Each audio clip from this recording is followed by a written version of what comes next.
Hey everyone, welcome back to Tuesday Tea with me, Alisha Bowker Mudrock. I have my sister on today. What a treat. She is a super brilliant, talented florist and just a creative human in general, and definitely one of the leading ladies that I look up to and who inspired my book and just some of my own choices in life and who I strive to be. So I wanted her to come on today to just chat with us a little bit about kind of what she does, how she's found this outlet for creativity, what it's meant to her, and also how it really brings that leading lady energy to her work and gives her that confidence in a space that she really thrives. So I'm so excited to have her here today. And welcome, Jen. Thank you. I'm excited. So the first question I've been asking folks over the last couple of months is just when you kind of hear the term leading lady or leading lady energy, what sort of comes to mind? Like, who is that? What does that entail in your own words or opinion? So I've been trying to think about this. I feel like a leading lady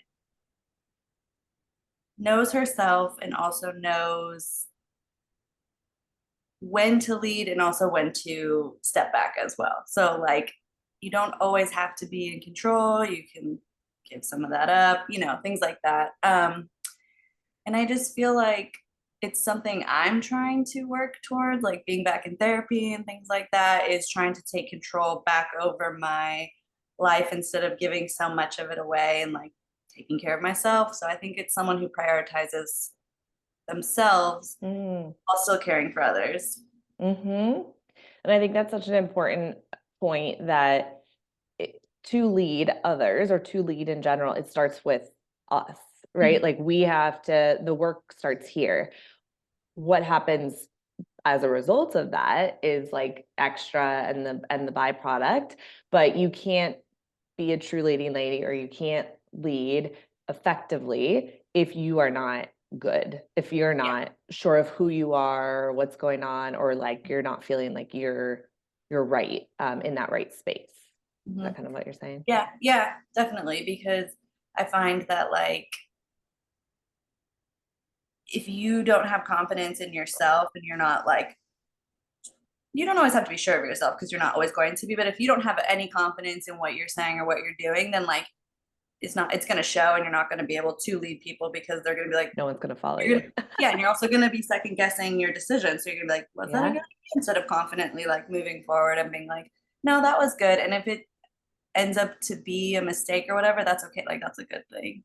And I Yeah. feel like, I don't know, like we grew up in the same house, sometimes it was not in a bad way, but like sometimes it was hard to like mess up because everyone was so good at what they do that you didn't want to be Hmm. the one that was like, oh, I messed up. So I feel like learning that that's okay is like important in becoming a leading lady.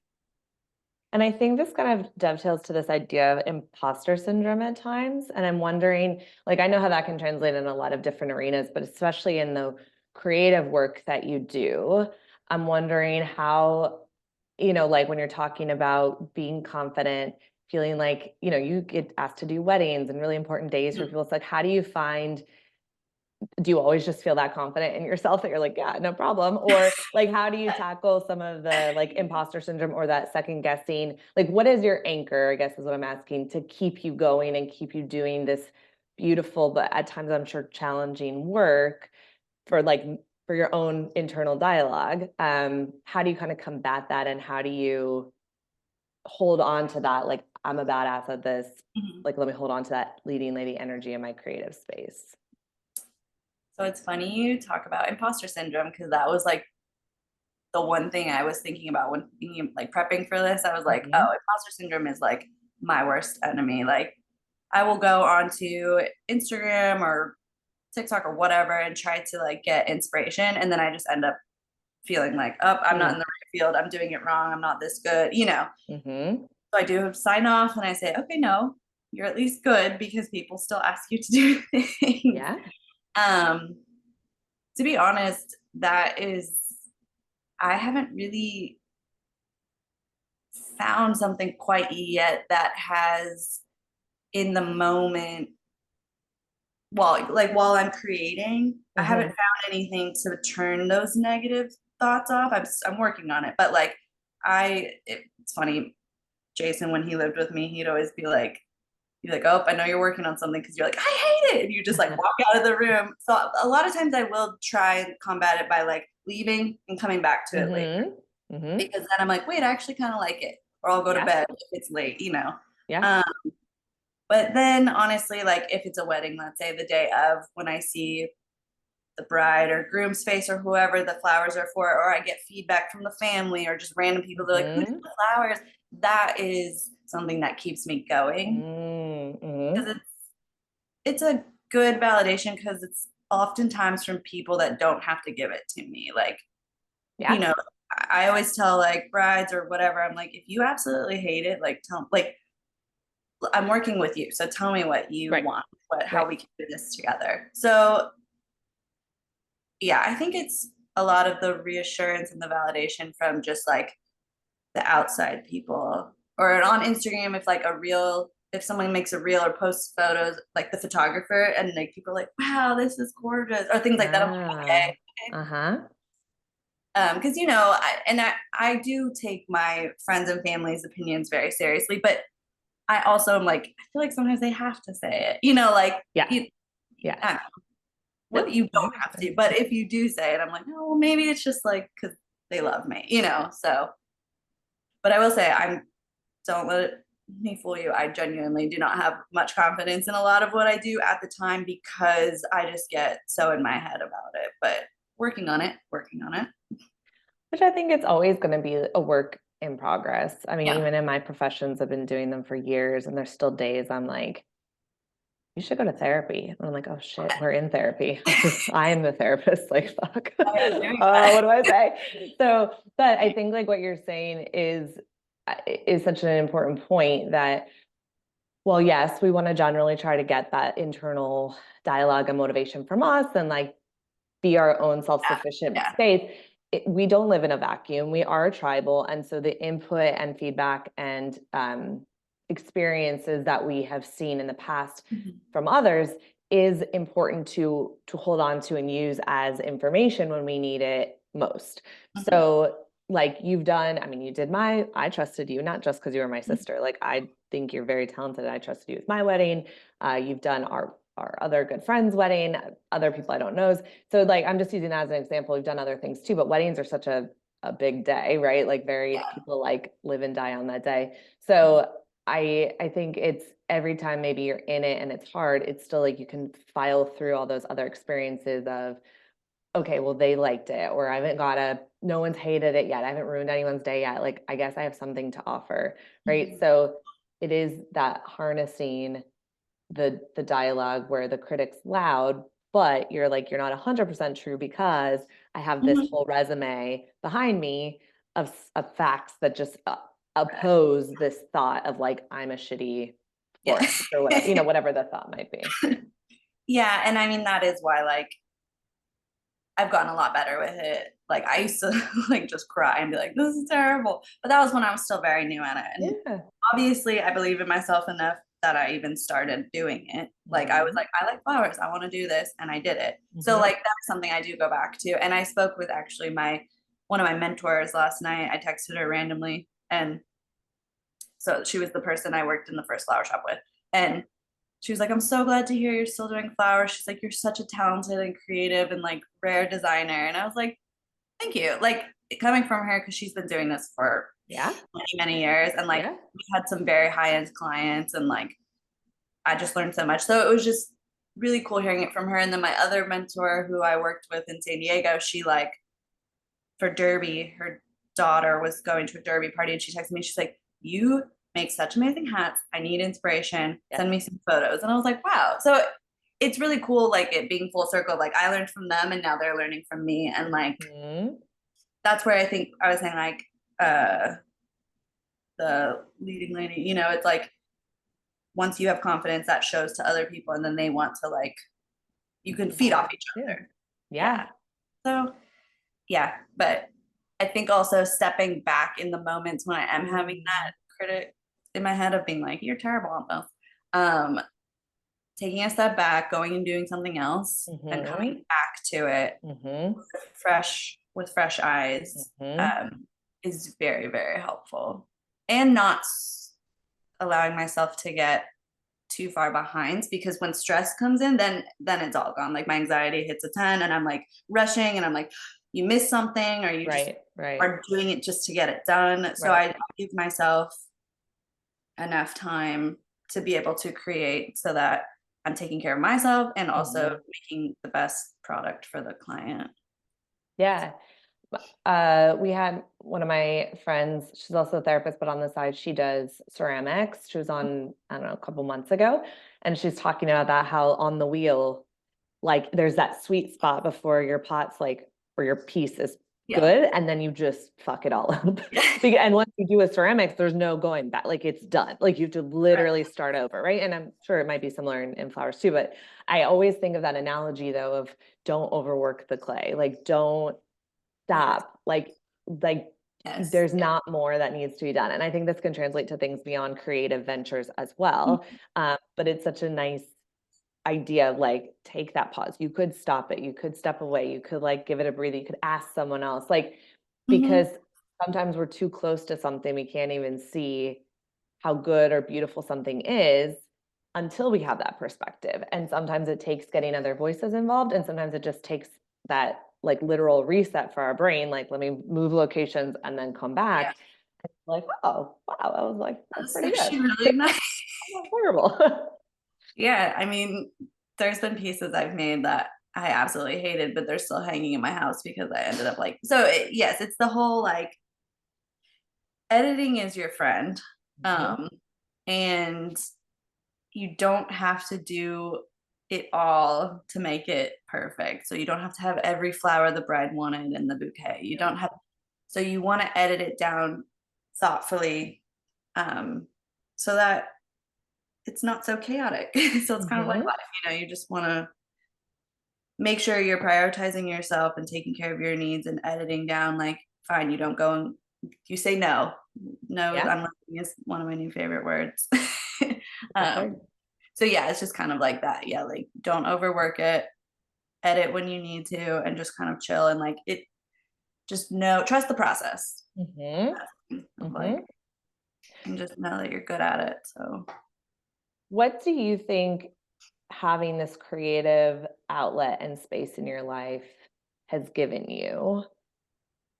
Like, what are the advantages aside from the actual work? Like, but what has that identity or that space allowed you to step into, like opened up for you, taught you? You know, why is it important we even have creativity in our life in some way, shape, or form? I think for me personally, it's like, okay, so work has been really hard. And then when I had this wedding last weekend, I took the morning off and then I took the next day off. And I texted my friend and I was just like, I am just so happy when I go to the wholesaler. I'm so happy doing the whole process, even the parts I don't love. And I'm just, it really just gives me a reset of like life. So like, not just work was hard, but like if life is hard and I get to just kind of zone out for a couple hours or even a day or two and just work with the flowers, and I love coming up with new ways to do things. So just kind of like working that part of your brain, and then you're like, oh wow, I figured it out. That's cool. Like solving problems, like things like that really energize me and just give me like a reset that I need quite often. And that's why I haven't fully transitioned to flowers being full-time, aside from other reasons, but mainly because like I don't want to lose that moment of like joy if it becomes like my job. Yeah, because like when I worked at flower shops, I loved it, and then I was like, I can't do this because, well, one, I wasn't creating things that necessarily were like for me, but like it just also was like, like I was dreading it, and I was like, well, I don't want to dread the thing that like brings me peace and joy and like energizes me.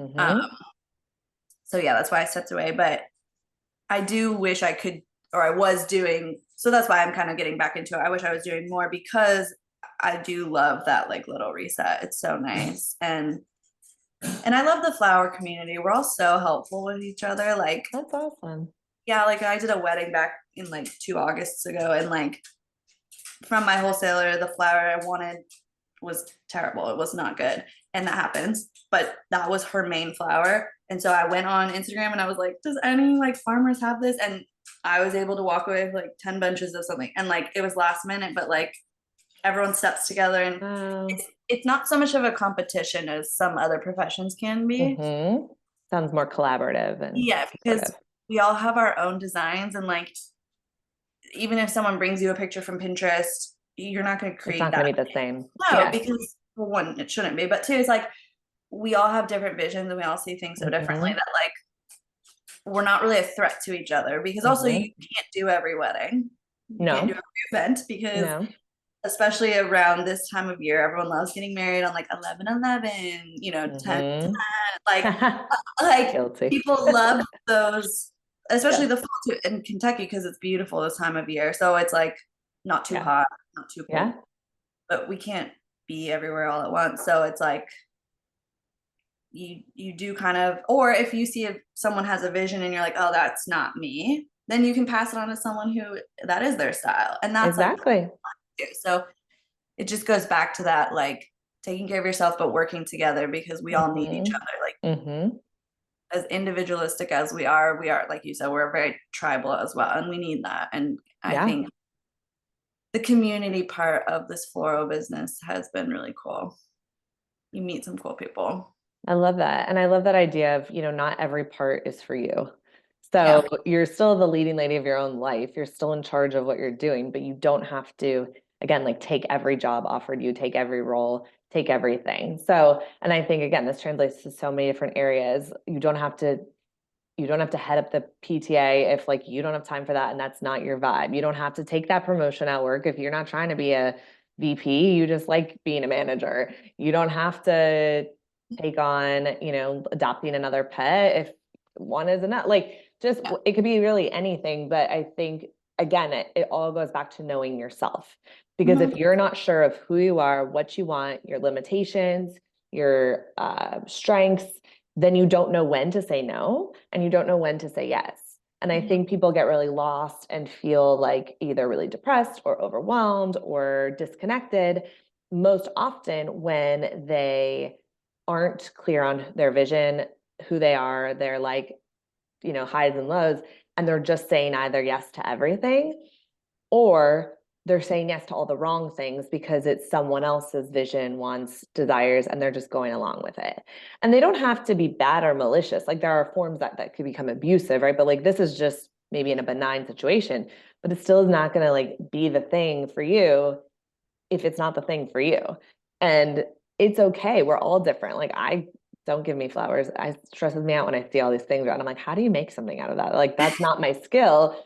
So I know like no, but it still is beautiful that I can support you in that your strength there, like you can support me in other ways. So it's collaboration, and just when you're so sure of yourself and confident in yourself, no one else is competition, no one is a threat. There's room for everyone.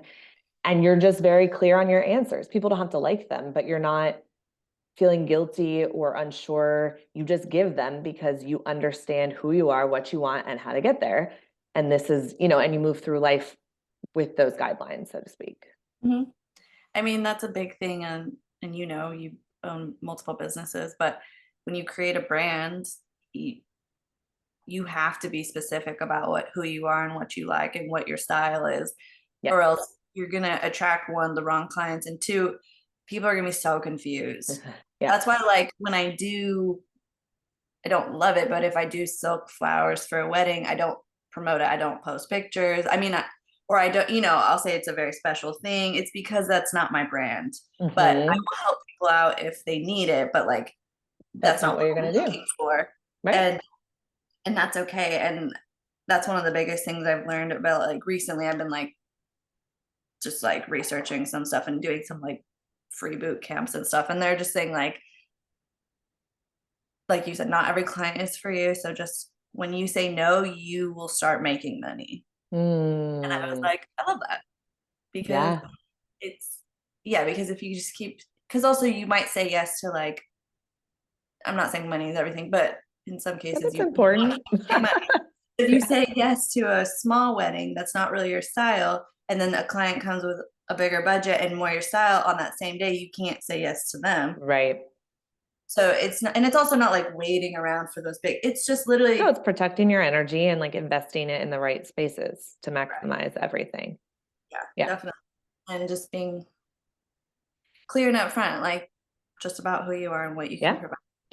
So Yes. The Sagittarius in me hates feeling tied down to any one thing. And I, I am learning, I'm still trying to edit. My therapy business, it's therapy. I'm clear about who I take. Like that feels easier. I've been doing it longer. But with like the coaching space and getting into Pilates, I have so many things I want to do. And I know it's like too many, but I'm taking my time to kind of like really figure out how I want to invest my energy. But it is true. If you're trying to do it all or say yes to a lot of things, it is confusing slash then you don't have as much energy for the other thing. Like everything is getting 10% instead of one thing getting like 100 or 50 or 90. So while it can feel hard and it can feel scary because you get that scarcity mentality, what you said, when you say no, you start to make money because it actually then the brands, think of the brands you love or the things you keep going back to, like you're very clear on what they sell. You go to them for that thing and you don't want them to sell 50 other things. Like we were just talking about menu. BJ's, the restaurant. They have a menu of 1,000 things, but they had a beautiful barbecue chicken chop salad that I would go for, and that's what I wanted, and that's all. They took it off the menu. I'm probably never going to go back there. I'm so uninterested in the other 10 thing menu pages, but I wanted that salad, right? Like that was a thing they did well for me. They could probably do less. So, it's like, but like when you think about that, it's, oh, okay. It's like find the thing, do those things well, because that's what's going to, again, like keep you in alignment, keep you focused, keep you energized, not like stuck and running around. And it translates to everyone else to be like, yes, I will follow you or come to you for that thing because it's very clear you're good at it. It's very clear that that's what you do, kind of a thing. Yeah, and I feel like yeah, it goes back to that whole menu thing. Like whenever I go to a restaurant, if the menu's so big, I'm like, this isn't going to be good food. They can't. It literally Can't cannot be. be good. No. Like that's why In-N-Out is so good. Is because they have like four Four things, things. and it's always the same. It's been the Yeah. same And the menu. same ingredients, the same Yeah, process, like all the things. but like oh, shit. Hold on, I lost my train of thought. Oh well, if it comes back to me, it comes back to me. But yeah, it's you just yeah, you can't be good at everything, and you shouldn't want to be. And it's it really just comes down to like I guess what you want to bring to the space. Like I feel like when you're a kid, you have it right. Whether they're like, what do you want to be when you grow up? And you dream real big, like an astronaut or whatever. And then you like, it's a bummer that as you get older, you learn that the creativity and the creative jobs aren't going to make you the money and you have to become something you don't want to be. And it's like, so at least like when you're in those creative spaces, you can go back to your inner child type thing and you can be like, no, this is me providing for her what I wanted in this moment, in this Yeah. capacity. It can't be full time, Yeah. but it is, Yeah. So it's kind of nice you can give back to yourself. So I recommend to people like, yeah, maybe you won't make a lot of money or maybe you don't make any money at all, but if there's something like creative you want to do or that you wanted to do as a kid or something, like visit that and see if it's for you. Like I would love, I mean, I'm terrible at it, but I only did it in 6th grade, but I would love to go back and try pottery just because it would be cool to make my own vases for Yeah. bud Yeah. vase, like that. Yeah. So like, but I wasn't good at it as a teenager, but I also don't know if I had the same passion as I do now for it, Right. kind of like your taste buds, Right. they change. Like you can get good at something. I might have not even been strong enough. I know you have to be pretty strong to Right. Like manage the all that. get on there. Yeah. Oh, And you might not have good enough time. One semester in 6th grade with Mr. Ellis is like not gonna be the whole end all be all. so bad at it. Like I'm pretty sure I failed it or I like barely passed. He probably would have felt bad failing me because you can't. Also, you can't like. How do you fail pottery?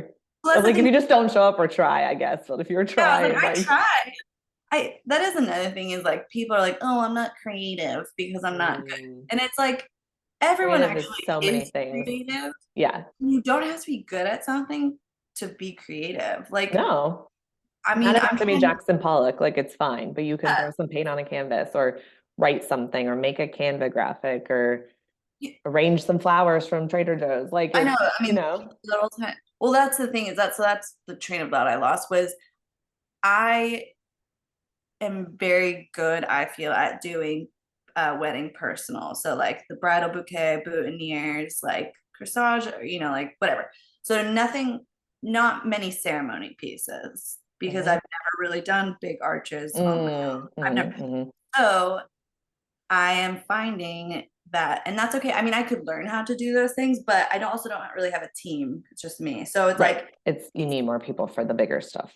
right, yeah, you physically cannot do it on your own. I mean, people do, but I don't know. So I'm just saying, like, it's nice because ever since I've really learned that about myself, those are the people I've been attracting. So Hmm. that's why the menu thing came up, is because I do offer other things, but I really showcase to people the bouquets, the personals, because that way people know, like, okay, that's what my skill is. That's what I'm Yeah. good. So, like, if you want to hire someone else or if you want to do the centerpieces on your own, fine. Right. Right. I'll do this part because I don't think, and this is no shade to anyone, but I don't think any bride should make their own bouquet because of how stressful it is. It's not because I don't think it won't look good. It's just because of how stressful it is. And you should Yeah. give that stress to someone else and not your aunt who says she's a florist. You should give it to someone who's a professional.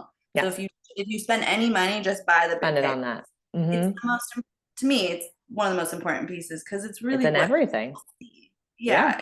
Yeah. Yeah. So that's just mine. No, I think that makes sense.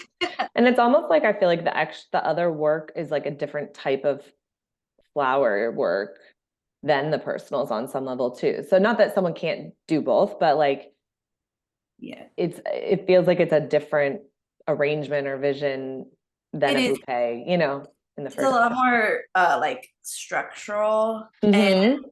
I, like I said, I've done it. I could do it. And I do love making like centerpieces. That's different than Mm-hmm. doing the whole ceremony Right. pieces. But I think for me, and I think this is something, not saying COVID was a good thing, but something that came out of it that wasn't terrible was I like that people are doing more intimate weddings, more Mm-hmm. elopement. So all they need is the personals. Right. Because I also will never lie to you when it comes to spending your money on flowers. And unless you have a giant venue and a lot of people coming to your wedding, Right. yes, you should probably have a ceremony piece Right. because Right. you have to fill it back Right. up. But it's, I don't think they're important. I think it's kind of a waste of money sometimes. And Mm-hmm. I don't want to steal your money. So I'm going to tell you that. And I'm going to say, Mm-hmm. let's spend more money on this, Mm-hmm. like things like that. So it once goes back to like the editing. Like Mm-hmm. a lot of brides think for it to be Instagram worthy, they need X, Y, and Z. And I'm like, people aren't going to really remember that. They're going to No. remember you and what you're holding or what your bridesmaids or whoever your maids are holding. Right. Like it's just, yeah, that to Yeah. me is what's more special. So yeah, it just goes back to the whole editing down and also not being good at everything and just having your core things that you're good at. I love it. Do you have any final, a big one takeaway or a thought that you want to leave people with? Um, it's okay to not always have confidence in yourself, but it's not okay to not give yourself grace. So even in those moments when you feel like, oh, I'm shit at this, give yourself grace for having those feelings. Mm, Because you're not always gonna feel confident, and that's no. okay. Like, and I think that's something that I'm trying to remind myself is like, I'm trying to be better, and but I'm like, it's okay to not always be okay, but like, be kind to yourself about it. I love that.